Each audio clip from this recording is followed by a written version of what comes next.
Austin, how you doing? Hey, I'm good, and you? It is so good to see you again. First of all, I just want to say thank you so much for joining me. You have no idea. I've really been anticipating this episode all week long for so many reasons. Just because we connected, the way we connected, and then it just seemed like we just clicked and just hit it off. Oh, And I don't know. When I saw your episode, well, first of all, let's get the show started, and then what I'm gonna do, I'm gonna let everyone know how we connected, and then we're gonna go from there. All right? okay. All right. Well, hey everybody, this is Camille Essick. I'm host of the Speaker Podcast, and tonight I have a very very special guest. He's very dear to my heart. His name is Austinn Knox. He is from season 2 of the Terrell Show, and you can catch his episode on YouTube. And you can also catch this episode. It'll be on YouTube later as well. So first of all, I want to say, Austinn, thank you for joining me. Thank you so much for having me. It's an honor. No problem. Well, first of all, I want to get started because how we connected um, is a story within itself. So, long story short, 2 weeks ago, I was working on a paper for school, and a lot of times when I'm working, I'll have the TV on or watching TV, and I watch the Terrell Show a lot. First of all, shout out to Terrell G. Rice. We love you here at the Speaker Podcast. We think you're amazing. And one day, I hope I can connect with you. So, shout out to Terrell. I love what you're doing. Come So, on, I was G. watching episodes, and you know how with YouTube it'll autoplay, and episodes will pop up, and I was watching your episode actually, and you guys were playing word association. You were talking about how you got discovered because I think you were second runner up or finalist for his contest. And What? I was just like, okay, he can sing, okay, and almost towards the end of the episode, you began to tell your story. And as you began to tell your story, I stopped working on my paper and I was just glued to the television, like, oh my God. And your story was so compelling and it really, really touched my heart.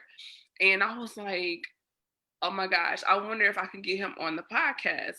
So, me being me, stepping out on faith, I hopped on Instagram, you know, and I tagged him and I was like, hey, check your DM. And I was like, I don't know if he's gonna respond back. But lo and behold, he did. And then we exchanged phone numbers and we ended up FaceTiming about a week and a half ago. It's been a week or 2 weeks. Yeah. And yeah, it's been about almost a week and a half. And we were on FaceTime and he was telling me his story. And I had tears running down my face. And I was just like, oh my goodness, like this story is like one I've never heard, but it's something that needs to be told. And I'm glad that you trusted me with your story enough to come on my show and also to share with my viewers tonight. So I will put out a disclaimer. The conversation we're going to have is a very mature conversation, and I'm going to give some information at the end of this podcast. If you or anyone that you know have experienced this or been in this situation, I'm going to get some information later. So, with that being said, first of all, Austinn, let people know where you're from and how you got discovered, how you got on the Terrell Show, and what that was like. Okay. All right. I get that question a lot, so hopefully this gonna clear up everything. Okay, so I am from a little small town in Mississippi. Okay, it's called Tupelo. So I don't know why people don't know how to pronounce it. It's Tupelo. Tupelo, Mississippi. So, Yes. Um, so this is how it happened.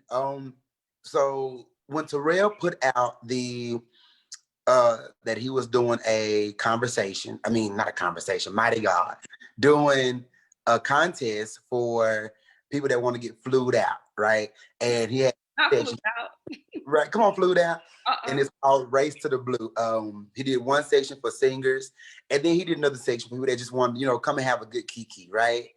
Um, I went, I was in my bed, and my brother actually brought it to me. He was like, you didn't get to go last season. You doing it this season. I'm like, I don't want to do it. And he was like, you doing it? I said, I don't want to do it. He said, you doing it? I said, okay, fine, I'll do it.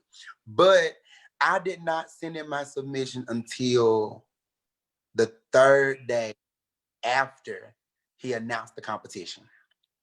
Um, and I was sick. I had the flu and everything. Like I was sick for real.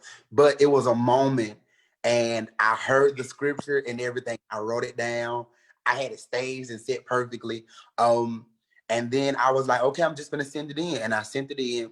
And I said, okay, Lord. I said, I done did my part. I said, I want to do this. I said, and if it's in the will for me to do it, then I'm gonna do it. I said, if heaven said it, I'm gonna stand on it. And we ended up getting top 10. I was like, oh my goodness. Um, and then after that, we ended up being the top 2. And my friend Faison won. Shout out to Faison. I love you so much. And immediately my spirit kind of got discouraged. I was like, now, Lord, I wanted this to be in the will and all that kind of stuff. And immediately the Lord spoke back to me and said, if heaven said it, you stand on it. I said, okay, I don't know how you gonna do this, but I'm gonna trust you, okay? I came in the room and laid down, and like 3 minutes after my sister and them busted in the room, oh my God, you got to see this, you got to see this. And I come back to the TV and he's doing a fundraiser because he wanted to fly some more people out. And he ended up getting his goal, well, more than his goal. And then I was fortunate enough to get out there. And then the Lord said to me, I told you, if heaven said it, you stand on it. I may not do it like you want it done, but you better trust and believe that I'm going to do what I said I was going to do concerning you. So that's how it happened. Heaven said it, and I stood on it. And wow, and that just blessed me because of the conversation we just had like 5 minutes ago, and I shared something with you. So me hearing that from you, I'm like, okay, and we'll probably have to talk about that on another conversation. But just before we go further, just give us like 2 minutes, kind of expounding on the importance of faith and standing on what God told you. All right. Well, first of all, you have to standing on faith is not an easy thing at all times, but it is very something that's it's a necessity concerning the body of Christ, because one thing about it is the Bible says faith is the substance of things hoped for, the evidence of things not seen. So if you can't see it, then it's faith. Okay. But if you can see it, it is not faith. Okay. You have to not see a situation happening in order for your belief system to kick in. And so it's very important for us to stand on that, because God may not do everything, like I said, the way we want it done.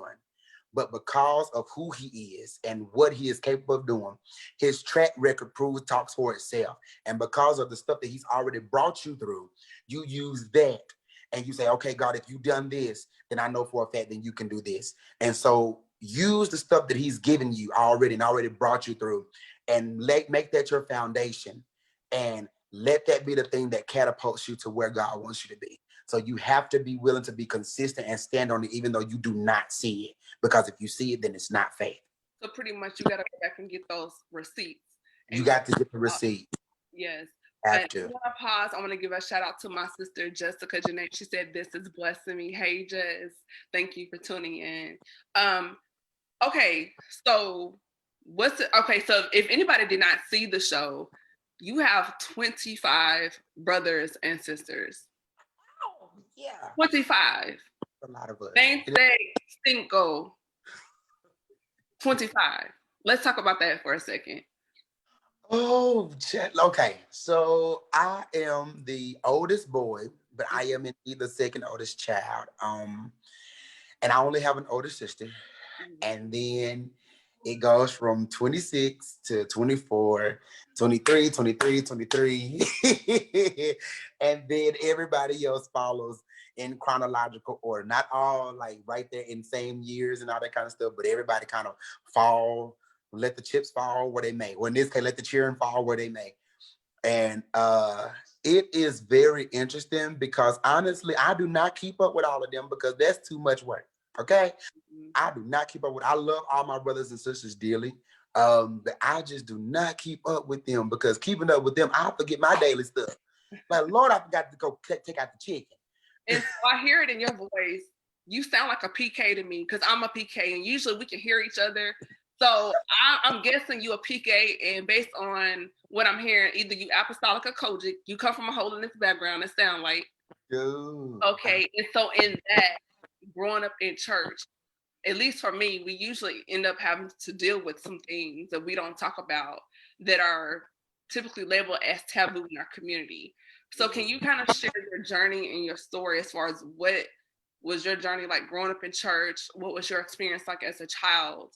And kind of go there for me. Okay, growing up as a PK was and still is very interesting. It has its ups, it has its downs because uh the good side of being a PK is that for one, uh everybody know you. Mhm. and, Yeah. and that's the good thing about it in a sense. Now everybody knows you, but then they can also be a bad thing because everybody know you, and Mhm. so they have this stereotype and they have this standard that they hold you to, Mhm. forgetting that you're not your parents, you're your own person, Mhm. right? And so they feel like, okay, because you the PK and you the preacher's kid or the pastor's kid, you supposed to do this and you supposed to do this. Okay, I'm fine and dandy. I promise it is. But with the same breath, I'm my own human. I have to make mistakes in order to learn from them. Right. Okay. And so, and I think that's what's wrong with a lot of people that look crazy, kind of crazy at PKs because they don't feel like PKs should make a mistake. Mhm. Failing to realize that PKs are humans first. Okay, they are most definitely humans. So that my journey of being a PK, it has had its ups and downs. I've been in the church all my life. Mhm. That's all I know. But growing up outside of the four walls was very challenging. Okay. Um, I had some very some very traumatic experiences happen. Mhm. Um, I will say we'll start at age 6. Okay. Um, when I was my very first time encountering uh unconsented sexual acts. It was with a family member. I was 6 years old. Wait, Um, wait, wait. You said first. So this is not the first time that you were sexually assaulted as a child? no, this was just like this was the very first time. It was not the last though. Okay. Okay, 6 years. before we go there, I want to put a disclaimer. We're about to go and have a serious conversation. So, and in the meantime, do want to thank LaFadio, Jessica, and Emerson for joining me. Thank you for joining me, guys. So, with that being said, you said you encountered some hard things when you were age 6, and you said it was by a family member. Yes, by a family member. We used to have, growing up PK and all that kind of stuff. Even if you don't even have to be a PK, but grandma always had sleepovers. Mm-hmm. Grandma had sleepovers, or dad, or somebody at somebody's house who had all the children at the house. Um, this particular time, um, it was me and a couple other family members, and I remember one of the family members was laying on the couch. I was laying on the floor, and then it was one of my siblings next to me. Um, and all of a sudden, I kind of felt somebody tugging at my undergarments, and I'm like, "Okay, what is this? What's wrong?" Um, so I wake up and I see this individual proceeding to reach in my pants, and I'm like, "No, I don't like this." And they told me to be quiet. You Did you can't. ever tell anybody like after the fact, or did you cry No, out, or did you scream, or I did nothing. Because for one, I was just in such. froze? You just froze. Yeah, I was frozen. I was in such shock because for one, I've never experienced nothing like that. So my mind immediately is just kind of like, okay, what do we do? What do we do? What do we do? And I'm just kind of shook. And after it happened, um, I turned over and I went to sleep. Mm, And I did not sleep well at all that night because I kept playing it over in my head. yeah. Like this really happened. And So what were my you at that like the next day, like being around that person at home? Like you never told your mom, or why didn't you tell your mother or an adult, or because that's one of the things that you just do not talk about, mm, especially in the Black families. You do not talk about nothing like that because nobody wants to hear that. And then it was the whole thing of nobody will believe me. So I kept it to myself and I kept quiet. Um, And that was the start of many more to happen. Okay. And When was the next time? Like, because you're saying there were other times. So what happened the next time that's happened to you? the next time, it was 3 years later. I was 9 years old. Okay. Um, I was with my I was staying, me and my mother and them were staying at this trailer park, and we had a family friend that lived up the road. So me and a family member of mine was like, come on, we're gonna go to such and such house. I'm like, okay, cool. We went up there or whatever, and I'm just having a good old time, a lot of lies and all the way up the hill or whatever. Ran out of breath a couple of times, but we're not gonna talk about that. Um, and so we get there to, their house or whatever, and walk in.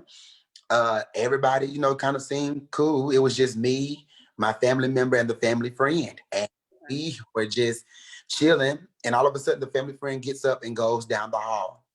How This old is was this person at this time? 15. Okay. And you were 9. I was 9. Okay. And how old was your cousin? 12.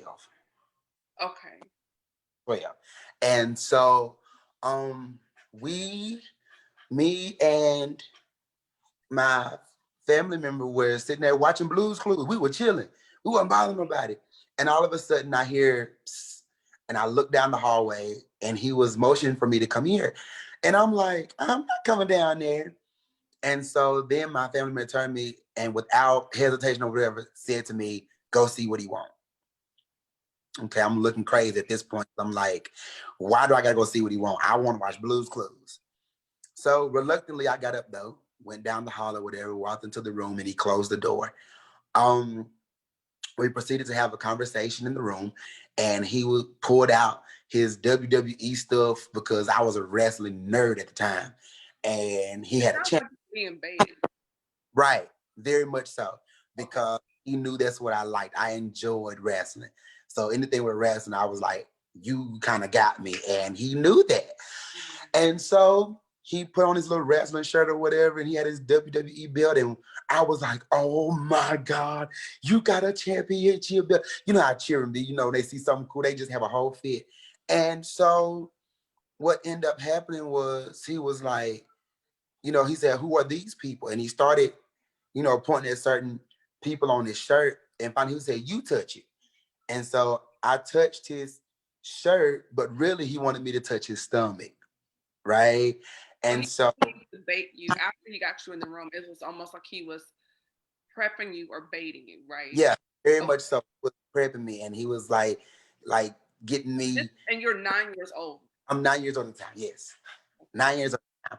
And so, um, and finally, we were playing over there, and he was like, "I'll wrestle you for it. You're not gonna beat me. I know that much." And me still not thinking about it. Because you're a 9-year-old boy. You don't know. I'm a 9-year-old boy, right? And and I heard something in the back of my head say, "Be careful." I did not understand that was the voice of God at the time. I didn't know. I just know I heard, and immediately I felt uncomfortable. And I'm like, okay, something is really going on. Because of what happened when you were 6. Right. So the And, guard goes up. mm-hmm. Okay. And I'm like, okay, something's going on. Uh, Still not really just zoning in on exactly what it was, but I knew something was going on. So we proceed to wrestle. We play or whatever. And then all of a sudden, the unthinkable happens. He flipped me over. I was on my back, and he got on top of me, and he just looked at me. And I looked into his eyes, and I was immediately clothed with fear because I remembered what it felt like the first time. I remember that feeling at that particular moment. At age 6. At age 6, You are at age 9. Yeah, I'm age 9. And I remembered immediately what that felt like. And I'm like, oh my God. And so I ready. I'm trying to move, and I get ready to scream. He reaches up under his pillow that I was laying on, and pulls out a 9mm. Wait a minute. Say that he does what? He reached under the pillow, and he pulled out a 9mm. Jesus. And it was already loaded. He just, prepared it or whatever, and he stuck it in my mouth. And he told me that if I screamed, he was going to indeed kill me. And he proceeded to rip off my clothes and rape me. And at that, wait. This person reaches behind the pillow. You're 9 years old. 9 years old. 9mm, and it's loaded. It's loaded. And he puts it in your mouth and tells you if you scream, he's going to kill you. Yeah. And he said it was such conviction and just poison in his mouth. I believed him. And so he rips off my clothes and he rapes me. And the only thing that I could think about at that time was, do not scream. Do not scream. They're going to be mad at you if you scream. Do not scream. Your mother's going to go crazy without you. You cannot scream. I don't care what you do, Austin. You cannot scream. And so that very shocking for me, and it very much traumatizing, because at that particular time, everything that was in me that was left from the first time that was innocent was immediately ripped away from me. And I was just a very empty, confused young man, because I'm trying to figure out what in the world is going on. And this is where the thing gets very much interesting. After he gets done, he gets up, puts his clothes on or whatever, walks out of the room. I'm laying there, once again, trying to process what's going on. And my family member walks into the room without no concern at all and said, come on, let's go. And Hold on. Wait. He comes to get you like he knew what was going on? Like he knew what was going on. It sounds like this person brought you to this person and set you up. Yeah, kind of like pimp me out for free. But you're 9 years old. But I'm 9 years old. Never heard a fly in my life. So I guess it's your cousin, right? Right. He comes to the room and tells you, come on, let's go home. Yeah. Come on, let's go. Oh my God. Okay. Austin, where was your mind? Where were you mentally when this happened, after it happened? Like, I didn't have one. I was immediately I didn't know what to think. Like, everything was kind of everywhere. And I was just in a very dark place. Mm-hmm. I was, because that should never, under no circumstance, happen to a kid at no time. I don't care what's going on. That should never happen. So what happened when you got home? Like, did you tell your mom? Did you tell an adult? Did you tell another sibling? Like, what happened after you got home? Nothing happened, because I didn't say anything. Because at that particular time, once again, it was not something that was talked about in the Black families. It was something that you just knew. You just do not say. So you went within yourself? You just I kind of closed off in myself. Okay. And because I knew nobody would believe me, and that there developed trust issues. Mm-hmm. Because you don't have nobody that you can talk to, because for one, you feel like, of course, they're not going to believe you, and then you feel like they're going to go back and tell everybody else, and then so now you have the fear of shame, embarrassment, blame, fault, humiliation, right? The conversation or narrative of the toxic masculinity within the Black community and what Black boys should be and what they're not. Plus growing up in church and being in PK. So it's like you have all this stuff layered on top of you. Exactly. I also want to thank some people that have just joined us. Sanya Tahim, he says, great conversation. Hits home. Thank you, Stephanie, for tuning in. Thank you, Mark Coley, for tuning in. So you go home after this has happened to you at age 9. You're 9 years old. This person just put a gun in your mouth and then violated you at age 9. So then you go home and you're acting like nothing happened. Like nothing ever happened. So then what happens after that? A couple hours later, he comes to the house. The person that just assaulted you. The person that just your house. Knocks on the door because once he's a family friend, so you know he can come without no regret or nothing like that. Like he don't know what just happened. So my mama ended up letting him in. She's like, "Hey, how you doing?" He was like, "I'm good." We was in there. She was in there cooking. She was cooking fried chicken, macaroni, corn, and cornbread that particular night. I'm good Southern cooking, I'm telling you. And so at this particular time, we had 2 blue couches that was like right across from each other, and there was a TV in the middle. And so at that time, he got on the couch because I had got up for something. I can't remember what it was, but when I came back, he was laid on the couch. And I was getting ready to go over there and sit beside my mom. He was like, "No, you can come sit over here." And so this man picks me up and sits me right on his section. So you're re-traumatized within 3 hours of him just assaulting you, because he just 3 hours ago puts a gun in your mouth, the loaded 9mm, puts that in your mouth, rapes you, and then shows up at your house. Yeah. And then you're violated again. And this time. In your house? In my house. With your mother in the kitchen. Mama in the kitchen and she has no clue. No clue. Matter of fact, she just now figuring out what's happening because so she's hearing about this fresh, like she doesn't know. What, now? Yeah, like as we speak right now. Mom, we love you. Okay. I'm sorry. I'm just taking this all in, and also for my viewers, this is heavy conversation. Go ahead, Austinn. I'm sorry. I'm just like angry, and I'm listening to you, but go ahead. And so that particular moment, I was just kind of like, at that particular moment, I was over it. Which introduced. You just checked out. Yeah, I completely checked out. I was just like, just no reaction, no emotion. I was an emotionless person. And then, which in turn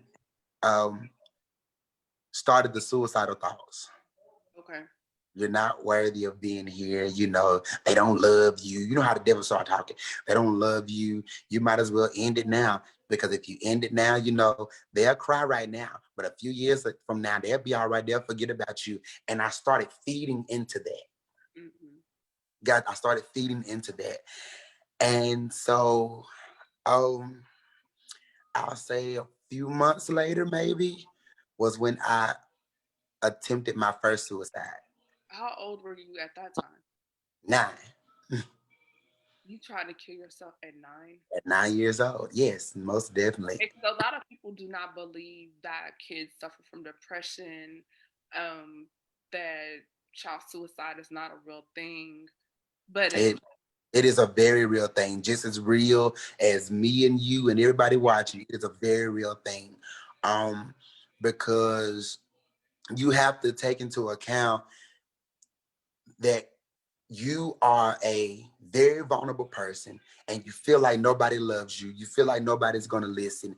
And so you have nowhere else to go. You have nothing else. You don't have any options. You can't go kick it with a friend for a while and kind of forget and then come back or whatever. You can't do none of that stuff. You can't run away because you ain't got nowhere to go. So you're just taking all this stuff in, and it starts to mess with your mind, and it starts to speak to your mind, and it starts to really contaminate your mind. You ain't worthy. You ain't this. You ain't this. It's all kind of negativity. And then ultimately, like, you just need to go on and take your own life and go on and end it because the pain is too bad. The pain is too. At 9, like, what did you try to do at 9, and how did you overdose? Okay, I can't do this at 9. I overdosed. I overdosed. You tried to overdose at 9? I didn't try. I did. I'm talking like I'm talking like popping open pill bottles. I don't even know what they are, and I'm just swallowing everything in sight. Um, I remember blacking out and waking up to them pumping my stomach, and the first thing I said was, "Dang, it's sad when a child does not want to live." Mm-hmm. And their immediate reaction from close to down is, "Dang." Because it didn't work. Because it did not work. That means I have to, when I get better, I have to go back Into that situation. to this whole shebang and I have to deal with this once again on my own Mm-hmm. with no remorse from nobody, because nobody's going to believe me, because the black family taught you what go on in this house, stay in this house. And that is one of the biggest lies I've ever heard. Yeah. If what's going on in the house is hurting me and it's interrupted my sanity and it's messing with my sanity, I am going to go find some help. Right. Because your mental status is so very important. It is. You have to you have to protect your mental status at all costs, by any means necessary. You have to. It's a must. Mm-hmm. Especially now, you got to protect your mental status. You have to. So what did you do after 9? Like, what was your life like, or what were you like, or what was life like for you after that, going into being a preteen, a teenager? What were those years like for you? Par- Full of paranoia, full of fear. Like I wouldn't let nobody get close to me. Mm-hmm. Like at all. Like I wouldn't let, especially men and guys could not get close to me at all, because immediately I draw up and I'm ready to fight. And it was just not a pretty sight. Um, so it ended up happening again. Wait, it happened again? It happened again at 12 years old. Um, I won't go This into is too. a cycle, like Yeah, at it's a, 6, at 9, at 12. then 14, then 21. Okay. So you have this experience at 12, at 14, at 21. So when you tried to take your life at 9, was that the only time that you attempted to do that, or were there other instances where you attempted to take your life? I tried every time at Okay. 12, I tried. At 14, I tried. At 21, I tried. Okay. So what happened at 21 that okay, so we're seeing this pattern. So after going through these things, Austinn, what made you snap out of it? What broke you to get you to where you are right now? Because I think there are people that be watching that may have had your experience, particularly Black men, because I feel like Black men go through a lot of things behind closed doors, stressors in their personal lives they don't discuss. Because again, there's this image that a Black man should have, the way he should be. He should be macho, masculine, but Mm. yeah, he could have had your experience, and he's suppressing it. So what brought you out of that state to where you are right now? The thing that brought me out first and foremost was prayer. That was my foundation. Um, I really started learning about who God was and what he could do and all that kind of stuff when I was very much, I started learning about it when I was 12. So that kind of set me on a journey of trying to, get a relationship with this God that everybody talking about. And apparently he treating some of these folks good. So, hopefully I can be one of the ones that he treats good. And I remember praying and I Were you ever told, mad at God, like at some point in your life, like why did you allow this to happen to me, or did yes, I was mad at him every time it happened. you? Like even back to when I was 6, when I started realizing, what prayer was and I could talk to him and all that kind of stuff. Like why? Like what was on your mind when Yeah, you created, okay, I'm gonna allow him to go through this, and this. right. Because it And feels unfair. Like you feel forgotten, or you feel like I got help dealt a bad hand. Like God, what's up? Like. dealt very bad hand. And I started, um, I started going and I started praying. I started talking to God, and then the Lord connected me to some very, um, some very profound people. One who is my spiritual mother, Bishop Georgia Cruz, and he connected me with her, and that right there was the journey to me kind of snapping out of it. And I sat down and had talks with her, and I was just crying, like, why did it have to happen to me? And all this kind of like, what was so wrong with me? And what was it about me that everybody felt like I was just easy and all this kind of stuff like that? Like, what about me? And my mother said this to me. My spiritual mother said this to me. She said, Austin, she said, one thing you have to realize, she said, what you going through is not for you. She said, you can't be selfish and have a pity party in it, because then God can get the glory out of it. She said, what you're going through and what you're dealing with is not for you. It's for somebody else. She said, so you have to go through it, especially when you're one that's chosen by God. And when you're handpicked, you don't have a choice.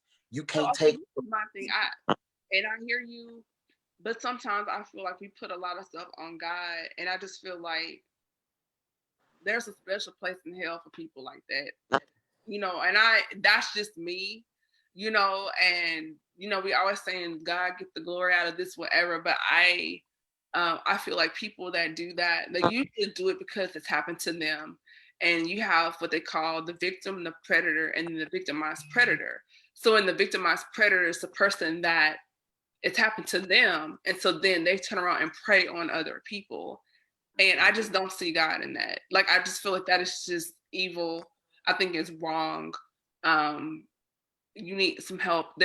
I'm a strong advocate for mental health awareness, personal counseling. I'm not bashing the church because I grew up in church. I'm a PK myself, but I think for me, I feel like sometimes we lay so much on God, and yes, it does bless other people, but at the same time, I think there's some sick people out there, and they need some assistance from the judicial system and the medical system. And of course, not shying away from um the people that did it at all, not shying away from them at all, because for one, I do believe, much like you, that if you take advantage of a child or whatever, you need some help, and then you need some time to sit and think about what you did. Yeah. Very much so. It was to a point with me, I was like, you need to die. Like, they need to just So execution, lethal injection. Like, that's what when needs to happen. yeah, so when did you go from like just focusing on them to saying, I need healing, I need help? Did you do counseling? Did you do therapy? Like, what was that like for you? Because it just seems like, how old are you right now? If you know what I mean. 24. So your last assault was at 21. 21. Okay. So what have you done between 21 and 24 to get you in the space of healing to pursue it, but outside of talking to your spiritual mother? Like, do you journal every day? Because talking to you, you just seem like you're so full of life, and you're still so positive and so optimistic and just full of joy. And I don't know, I don't think I could be like that. I probably could with a lot of counseling, but you just seem like just such a warm person. We've talked offline, and you have me cracking up laughing every time we talk. So it's just like, I admire your strength and your courage to even come on my show and tell your story.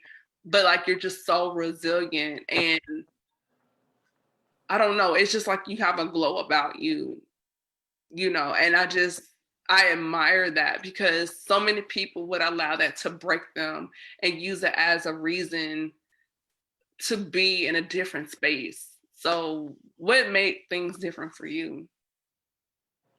Very much what you said. I found ways to, well, first what I did was admitted that I was broken. Mm. Because if you don't admit it, then you can't get nothing done about it. But that's it. I feel like church teaches us how to be fake. Oh, how you doing? Oh, I'm blessed and highly favored. But on the inside, we are about to crash and burn. And so Okay. you had to admit you had a problem, and you took that mask off. I did. Because very much so, like you said, the church taught me how to be fake. Cover it up. Don't nobody need to hear about it. Let God work it out. And yeah, but one thing about it is, if the church wants to be a real house of prayer and house of healing, it has to be determined to hit situations head on. Hmm. I have a comment from Emerson Williams from Nashville, Tennessee. He says, "Great insight. This helps me understand what others are going through. I appreciate you sharing your story. You're very courageous." Oh, thank you. It's all God. I promise it is. Because one, like you said, I wouldn't been able to do it on my own. I would not have. But so yeah, so I admitted that I was broken. Hmm. Um, and then from there, I started uh I got therapy. I was getting therapy. Hmm. Um, and I would write music. That's what I would do. And listen to comedy, because comedy has always been a very centerfold of my life. Yes, you are I mean, funny. it was even during all of those instances, it was like my home away from home. Yeah, I was always watching something, whether it was Tom and Jerry, Little Rascals, yeah. later on, I Love Lucy, Good Times, The Golden Girls. Yeah. Then come more modern, we got Medea. Like, it was anything funny, and So you I found. began to pour into yourself. You began to find things to fulfill you and find joy. Daniel from Nashville, Tennessee. Hi, Derek from Durham, North Carolina. Daniel says, "My brother, you are a symbol of strength. You're amazing and you're powerful. We appreciate your transparency as well as your insight." Um, Thank you so so much. yeah, so I mean, so Y'all those gonna make that me cry. Uh, So for those just tuning in, this is Camille Essick. I'm the host of the Speaker Podcast. Tonight, my guest is Austinn Knox. He is from season 2 of the Terrell Show. You can catch that episode on YouTube. And Austinn is sharing his journey surviving multiple child assaults at age 9, where he was held at gunpoint and sexually assaulted again at 12, and then throughout his teenage years until age 21. And now he's sharing how he survived several suicide attempts, first time at age 9, up until 21, and how he persevered through his story. So again, Austinn, we want to thank you for sharing that. So in that, to where we are right now, where you just have this glow about you, and you have an amazing voice, because you sang to me before we started this show, and I really needed that. Your voice is very warm. It's very warm. It's very soothing. So if you don't mind, can you give oh, can you give us a couple of bars? Can you bless um, the people? Can you bless the people? oh Just my. just a little bit. Just give it a little taste. Okay. Okay. Um, I've got so much to thank God for. So many wonderful blessings and so many open doors. A brand new mercy along with each new day. And that's why I praise you. And for this, I give you praise. All right now. Okay. We're not gonna send the people in. We're not gonna send the people in. Oh, no. I don't. Guys. I thank you so much. You are such a jewel. Oh, So thank you. I mean, with the pipes, do you like, well, first of all, before we go there, what advice do you have to others? What are the takeaways from your journey? And what advice do you have to people that may have been through what you've been through, or in it right now? Young people, or even for the millennials. Like, or even older people, what do you have? What nuggets can you drop as far as um faith, despite how ugly the situation is, no matter how many lemons we are given, what can you give the viewers and the listeners? Well, first and foremost, you have to uh, come to terms that it was not your fault. Mm, Because a lot of people, when they go through that or currently going through that, they're like, oh, it's my fault. It's my fault. It is not your fault. It is not your fault. You were taken advantage of beyond your will. It is not your fault. Then you go open your mouth. If the family won't listen, you better go find somebody that will. until someone listens. Until somebody listens, because I guarantee somebody is going to listen. Okay. Um, that was even one of my mess ups. I never said anything, Hmm. but I couldn't get my healing until I opened my mouth. So you have to open your mouth and you have to say something. Um, there's a lot of ways of going by doing it too. Hmm. You can do it. You can even do it so much as anonymously. You can do it, privately. You can do it, openly if that's how you feeling. But you have to open your mouth and get help. Um, Also, one of the things that I've learned from this is that it does not matter how dark it is. There's always a light at the end of the tunnel. Hmm. And so you have to keep walking. Never get stuck in the middle. Hmm. Because when people get stuck in the middle and it gets hard, they tend to go back to what's familiar. But what you fail to realize is that the same distance going back is the same distance going forward. And you have got to push through. You have got to move, put one foot in front of the other. You ain't got to race it through. You take your time, just like the story of the tortoise and the hare. The hare sped through, took a break, sped through, took a break, spread through, took a break. But the tortoise had his own pace and he kept walking and he kept moving. Everybody thought he was going to lose. But in the time that it counted the most, he ended up crossing the line and winning the race. Why? Because he kept moving. And you have got to keep it moving. You got to walk. You got to walk, and walk is what you got to do. You have got to walk and you got to move and you got to press forward because there's always a light at the end of the tunnel. You just have to find your light. Okay. So go through, walk through it. And I mean, walk out with your head held high and tell folks, look at the scars. Let me tell you the story behind it. And let me tell you how. One, let me tell you how the Lord brought me through it. Let me tell you what I did because I got the receipts for it. I got the scars to prove it. That if I can come through it, you can come through it too. Wow. Woo, man. Like I want to bring you back just to have a whole episode about faith. Like, um, I don't even know what to say right now. This You dropped some heavy things on us tonight.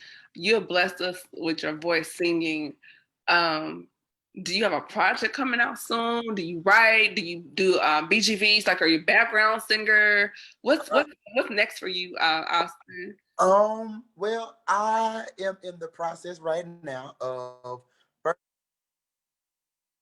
first I am in the process of coming out with my own t-shirt line. Okay. Uh, and that's fun. I'm having a good time with that one. I can't wait for y'all to see the merch. Um, but then I am working on my EP entitled Complex. Um, it is going to be a body of work that surrounds all genres because I'm not one of the artists that like to be boxed in. Okay.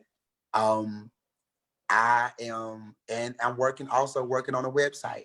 So those are the kind of things I have right now. I also have a song. I have a single out on SoundCloud right now called Feelings. It's been out for a minute, but I really ain't just, you know, thought too much of it after Let's I put put. a link and we can post that if you want us to. I will get you the link. I promise I will.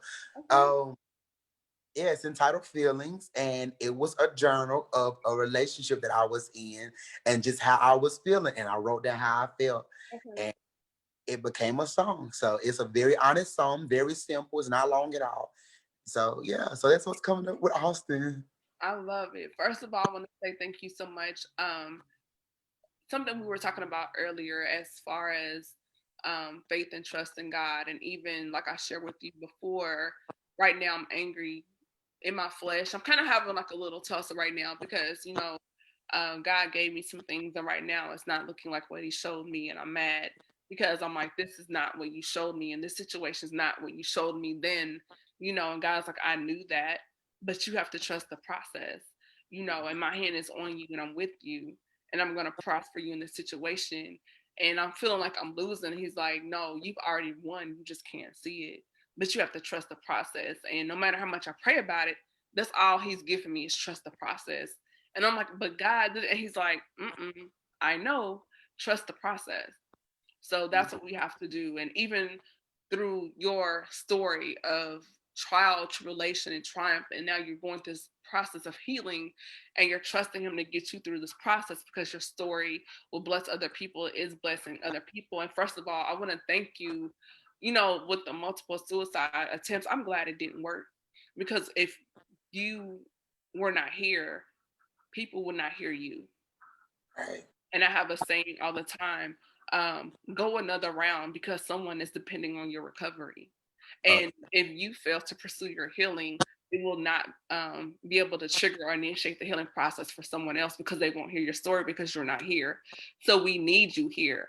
And for anyone that's watching this episode or listening to this episode, we need you here. Your voice is needed. The world needs to hear your story. The world needs to hear your voice.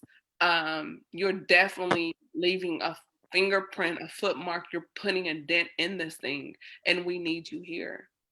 Exactly. And one of the things that I also did, not to backtrack, but it's something that the spirit just brought back to my attention. One thing I did was I chose life, even if death seemed like the only option. That was the only options on my table was death. But I put life on the table. I made it a choice. And you have to make it a choice. Even when it seemed like I just don't want to do this, make it a choice. Because life is where it's at, baby. Because when you die, that's the end of it. Then of course, it's gonna sound great, but you don't want to die having regrets. Oh, I wish I would have did this. I wish I would have did this. Make life an option. Make it an option. Life over everything. I'm telling you, you control your atmosphere. You the head of your life besides God. Make it an option because whatever you allow there is what's going to be there. So make it an option. So I made life an option, and that's how I'm here. I made life an option. I love it, and I love you. I love you too. Now, and I love all. So we're not gonna do this right now. We're not gonna cry. So no, no. These lashes have to stay on. You're not gonna give me, sir. You're not gonna do it to me. I refuse. Okay. This is not how this is supposed to go. Not tonight. No circumstance. I have to lean back on the fan. So you're not in church, you be crying pretty, you be like you try to keep it together. I know. Like no, hold my head down so the tears just fall straight down. They don't hit my lash. I'd be like this. Yeah. Having a cat living. I don't know who told you that. You crazy. So we're gonna behave ourselves. We have an audience, so I'm not gonna do this with you right now. Okay. But where can you be contacted or booked via social media for gigs, singing, other interviews, etc.? Okay, you can find me on Instagram at _ I am Austinn official. That's with 2 N's. I am AUSTINN official. You can email me at IamAustinn24@gmail.com. And then you can find me here on the Facebook at Austinn Knox. I mean, it's right there somewhere, right there. So yeah, that's how you can get in touch with me. Honey. I'm not hard to get in touch with at all. No, you're not, because if I can reach you, anybody can reach you. Yeah, I'm not hard to get in touch with at all. I'm consistent, so But first of all, again, I want to thank you so much for sharing your story with me. I think you're a beautiful person. I think your story is amazing. Um, it sounds like a book to me. It got one in the process. Yes, but it sounds like survival for me. It's the survival for me. So Oh, it's rival. it's a survival for me. So Come first on. of all, I just want to thank you so much. I hope anyone that's been watching or listening, thank you first of all for tuning in. I hope this episode blessed you. My name is Camille Essex. I'm the host of the Speaker Podcast. You can find me on social media on Instagram at Kamika Mink. You can also catch this episode on my Facebook page, Speaker Podcast. The replay will be available on YouTube as well, and we will also be streaming on Spotify, iTunes, Google Podcast, Stitcher, Buzzsprout, and iHeartRadio. So if you have any other questions, be sure to contact me via email at thespeakherpodcast@gmail.com. And until next time, oh Lord, these braces, I can't stand them. Until next time, y'all be blessed. Thank you for tuning in. Good night.